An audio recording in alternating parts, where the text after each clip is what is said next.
What up, YouTube? Well, today, basically not doing anything today because as you can see, it's nighttime. But I do have some packages that came in the mail today. I got off work and got them all. I'm mainly doing the fronts, the backs. As you can tell, it's gonna be suspension mods this time on episode 3. And yeah, right now, I've kind of mentioned in previous videos, my car rides like shit. The struts are either blown, I'm using like, honestly, those lowering springs I'm using for the Speed 3, I'm pretty sure they're eBay lowering spring. Oh no, they're not eBay lowering springs because they're eBotch lowering springs, but they just look, they're either like not for my car, not meant for my car, or it just, I don't know, man.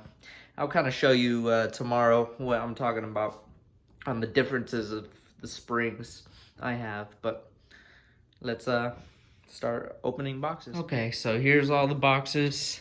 I'm just gonna open this one first because it's the least coolest coolest thing. So here you go.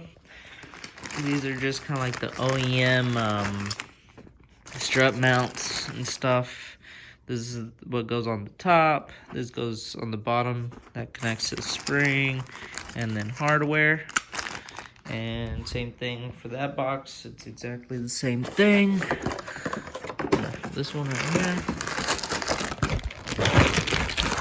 And as you can see, they're brand new. So I'm putting those on.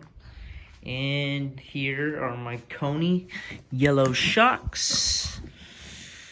There you guys have it.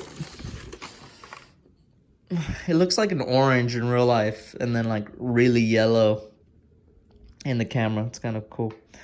But yeah, some Koni yellows. I have Koni yellows right now on the Speed 3, but I'm pretty sure they're shot. I did buy them used. And yeah, so I bought these brand new. And like I said, I'm only gonna do the fronts. I do have Koni yellows in the back as well, but I feel like the fronts are just the worst out of all of them. I do have some nice, eventually down the line, I'll get some nice rear Koni yellows as well. But honestly, the ones I already have on, I think they're fine. And then here is your little knob to adjust stiffness. And then, which is cool, I thought I was gonna have to buy, is this hardware for the nuts on the top. And that's there. That's gonna be for the right side, of course. And then I went with Tanabe lowering springs. We have the ones for the front.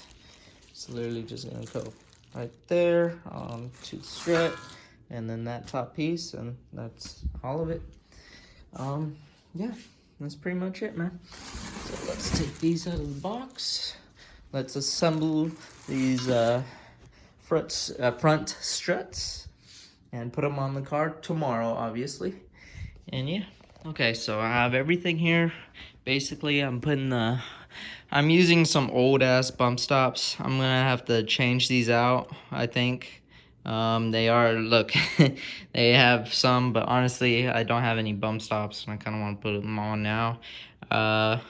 For smart people, wait, buy some bump stops as well, and put them on. I'm just gonna reuse the old ones because it's still gonna work, but they're pretty jank. So, yeah. So when you get the Koni yellows, they come just like this. And it's easy, it just has like this little rod. You just push this down, take the rod off. It's gonna, you know, rebound up. And then we'll put that bump stop on. As you can see, I don't know if I can do it with one hand. I already took it off, and it's going all the way up. And actually, after buying these and having them on hand, yeah, my Koni yellows are fucking trash. It wouldn't go up that fast, like these brand new ones. So, let's get this thing off. Unscrew this. And put that bump stop on. Okay, so we got the bump stops on. Time to compress the lowering spring with these. Here it is. Compress the spring, put the top on. There's a little spacer thing, and then the nut or the gasket or whatever the hell you want to call it. And yeah, so I got it sort of tight up here. I'm gonna have to have like a 12 mil or a 10 right here, and then tighten up some more without the actual strut moving. But we're gonna uncompress the springs, and that's pretty much it. And that's it. We got everything all set for tomorrow. Got the used bump stop, lowering spring, and then lined it up to this little thing right here, this actual spring. So everything's perfect. It's like 8 in the morning. I do have work at 1, so I do have a little bit of crunch time. I'm just gonna do the front 2. I'll probably leave the back. I might do the springs in the back. I don't know if I can do them today because I only have like about 4 hours to do this.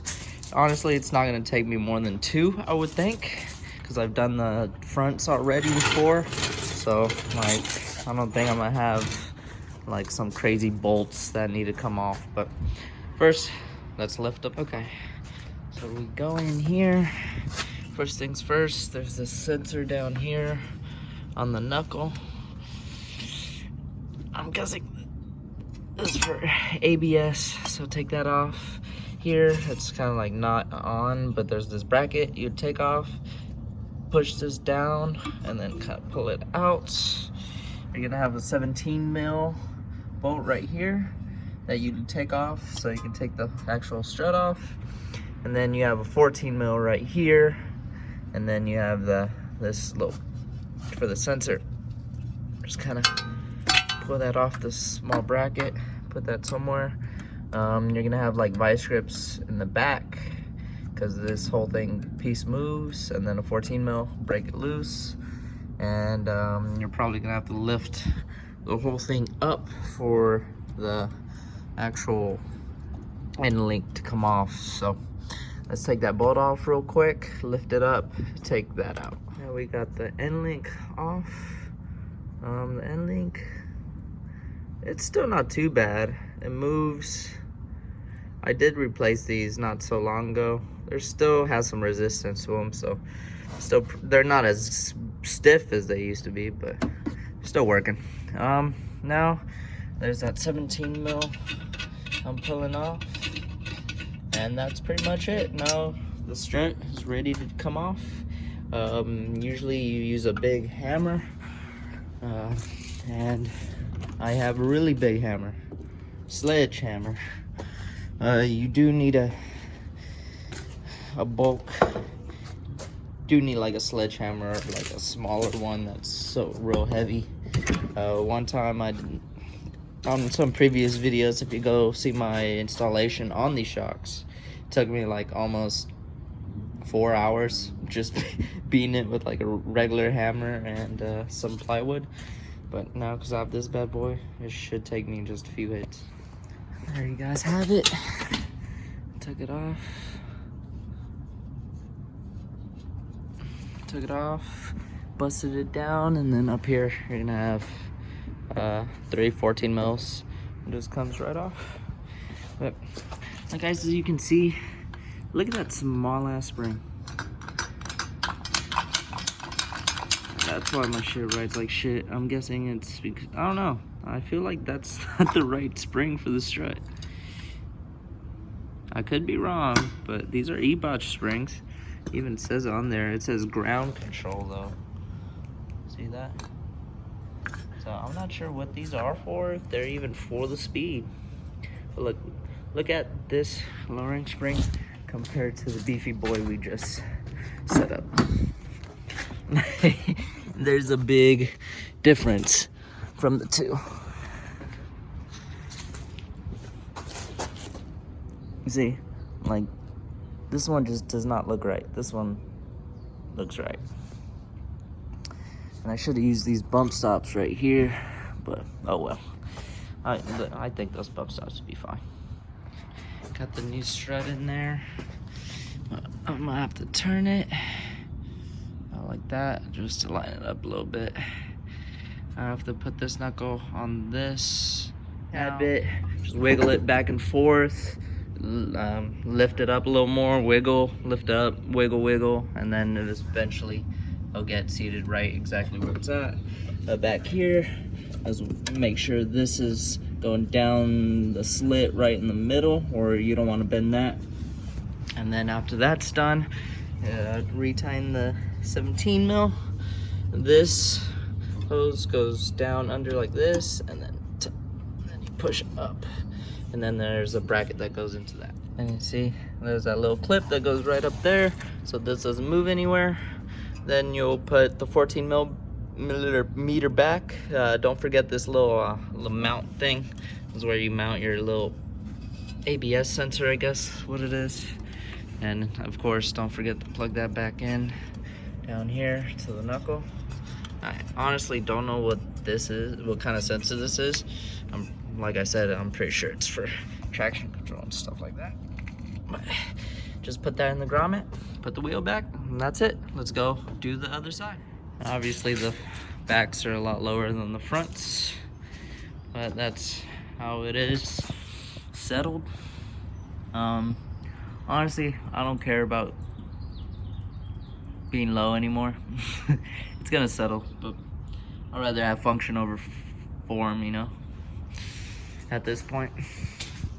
I don't care if I'm low. But yeah, got that side done. Let's get cracking on the next side. Let's loosen all the tire bolts first, lift it up, and do exactly the same thing on this side. Okay, so we're finally gonna get the rears done. We're gonna lift both sides right now, so let's do that real quick. Okay, so I kind of have the springs on, but my dumbass put them on backwards, and we're replacing the old ass struts because I didn't buy those, but now I did. This one's shot. That one's pretty good, but I'm gonna replace both of them. So yeah, to actually take this off, we're gonna take this sway bar leakage off. You'll get your pliers. You kind of just tighten that right there. I have an open-ended wrench. This is probably like a 19. We'll take that off, and then we're gonna take off these 12 mil bolts. So let's do that real quick. So we took the sway bar off. We're gonna take the strut off, which is actually these are 14 mils, not 12. And then this over here, I believe it's a 14 as well. No, it's probably like a 16 or a 17. I think it's a 17 mil right here. And then same goes for this down here. This one's gonna be a little sketch. Basically, when you take that out, the spring is gonna shoot right out, so be careful with that. Usually I lift the tire, stay back, and have it just shoot out. It all depends on how you know, compressed the spring really is. Okay, so as you can see, I took everything off from the spring, the strut, and everything. Once everything's off, you'll come down here and take these 12 mil bolts already put in the new shock. There's another 12 mil that you take off. Here's your bump stop. I'm reusing my shitty one. I replace those eventually. I'm just done spending fucking money on stupid shit. And yeah, so now the new strut is in. To get it in, what I did, I don't have to take off the wheel. You can take off the wheel to make it a little easier, but you compress the strut, and then you just kind of quickly force it up in there. And yeah, well, I got that in. And now I forgot to buy these, so I did. These are basically like the bump stops on the top. And yeah, we're pretty much done, man. Now I'm gonna put the spring in first, put on the sway bar, the strut, and then we'll get that last 17 mil right there on the lower control arm on. That would be the last thing that I found the easiest thing to do. And yeah, then we'll start on the next side. Okay, so put the suspension on. Got the Tanabe lowering springs, Koni yellow struts all around, brand new. Yeah, that's basically how it's looking, man. It looks good. It rides nice now. I don't bottom out or anything like that, but that's pretty much it. Hopefully you guys liked the video. Stay tuned for the next episode, and I'll see you guys till next time. Peace.